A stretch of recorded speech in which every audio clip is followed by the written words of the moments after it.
السلام علیکم ورحمۃ اللہ وبرکاتہ۔ ابھی میں ایک کلپ دیکھ رہا تھا، مجھے معلوم ہوا کہ چائنا کے اندر اور جاپان میں کوئی دینی بندہ وہاں نہیں جا سکتا۔ پہلے جا سکتے تھے، اب نہیں جا سکتا۔ آپ ریزن سنیں گے تو آپ حیران ہو جائیں گے کہ بھائی یہ کیا معاملہ ہے۔ حتیٰ کہ تبلیغی جماعت جو وہاں جایا کرتی تھی اس پر بھی انہوں نے پابندی لگا دی ہے۔ جب آپ اس کی وجہ جانیں گے نا تو آپ حیران ہو جائیں گے وجہ کیا ہے۔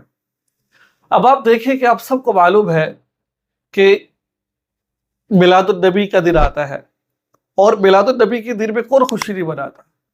بے وقوف ہی وہ شخص خوشی نہ مناتا ہو، بلکہ فخر کی بات ہے اللہ کے حبیب صلی اللہ علیہ وسلم کی ولادت با سعادت ہوئی ہے اور ہمیں خوشی ہوتی ہے اللہ کے نبی پیدا ہوئے۔ لیکن ہوا کیا کہ جاپان کے اندر جب آپ صلی اللہ علیہ وسلم کا میلاد آیا تو ان جاپانیوں جو وہاں پر جو یہاں سے گئے ہوئے لوگ تھے، جو اس کو اچھا سمجھتے ہیں، وہ کہتے ہیں کہ بھائی یہ اس طرح کرو، خوشی مناؤ، اور انہوں نے جاپان کے رستے روک کر وہاں پر خوشی منا رہے تھے۔ چائنا کے دریا سے وہ رستے روک کر خوشی منا رہے تھے۔ بھائی وہاں کا قانون ضابطہ ہے، وہاں پہ ایسا نہیں کر سکتے آپ۔ تو وہ خوشی منا رہے تھے، انہوں نے تمام جب یہ شکایات اونچے لیول تک گئی تو انہوں نے وہ پر پابندی لگا دی، کوئی یہاں پر جماعت نہیں آ سکتی، اور وہاں جا کر چندے وصول کیے جا رہے ہیں۔ بھائی فلاں کا نام کا چندہ، فلاں نام کا چندہ، فلاں نام کا چندہ دیا جائے۔ تو بھائی اگر آپ نے کرنا ہے تو گھر میں کام کرو نا یہ والا۔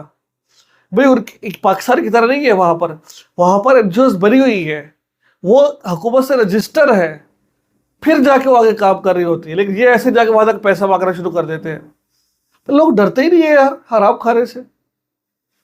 اللہ تعالیٰ سے دعا اللہ تعالیٰ ہم سب کو ہدایت عطا فرمائے، اور اس کی وجہ سے تبلیغی جماعت بھی باہر نہیں جا سکتی۔